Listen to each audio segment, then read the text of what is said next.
Свети Илија со пците. Чита Александар Станојков. Си бил еден цар, одошто кроток да дури будала бил. Колку луѓе да се ватеа во лошотија, во тепачка и во предавачка, туку ќе му го донесеа за да го пресуди и да го накаже со тепање или со друго нешто, нему ќе му се нажалеше и ќе го простеше.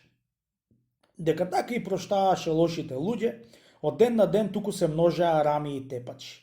Немаше ноќ што да не се отепаат 10-20 луѓе и да му се опленат куќите и дуќаните на светот. Во голема мака бил тој народ, пропиште мало и големо од арамии. Молат Бога да не се стемни, оти вечерта секој си мислеше за да не дојдат у него арамиите. Едни се плачат на царо, друзи на Бога и најпослежното беше им помогнало. Го пратил Господ Светилија за да клаи еден ред тамо. Си зеде измеќаро со себе и му дошол кај царо. Зеде изим за да излези пред него. Дале, зеле зборови Светилија со царо и ја донесле работата за 3 дни цар да биде Светилија за да му ја умири црштината. Му дал царо столот за 3 дни да царо Светилија, туку да види, але вистина ќе умири тој старец јабанџија. Од кога седна Светилија на столо, дал абер по сета чаршија. Никој дуќанот да не го затвора, оти со голема глоба ќе го накаже новиот цар, што ќе царува 3 дни. Инсано се чудат.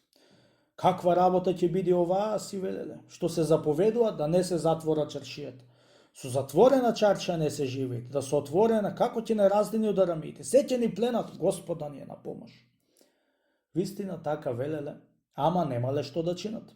Цар им заповедувал, кај сила правдина нема. И остаја дуќаните отворени. Кога разбраа арамиите дека чаршијата се оставила отворена, многу се израдувале, оти не ќе се мачат да кршат дуќаните, ами отворени готови ќе му биле за крадење. Откако се дало заповед од Светилија за чаршијата да останете отворена, се уплашил цару и се сторил пишман. Ама зборов му излегол од устата, а пак царски збор назад не се враќа. Видел не видел, заќутел и што сака нека било, ќе трајало за 3 дни. Светилија се заватил на работа. Го пуштил измеќаро кај касапницата за да викне еден стар пес со 4 очи за нешто да му речи. Пошол измеќаро и го нашол кај си лежи под еден петкин. Слушај ти, песу, му рекол измеќаро, здраво и живо имаш од Светилија да дојдиш еден час до него, нешто те сакат за да ти речат.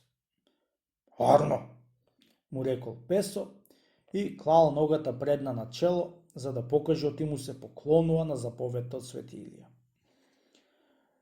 Го однесол песо пред Светилија и му се поклонил. Знаеш што ти сум те викнал верна слуга на Стопана или не знаеш? Не знам, рекол песо.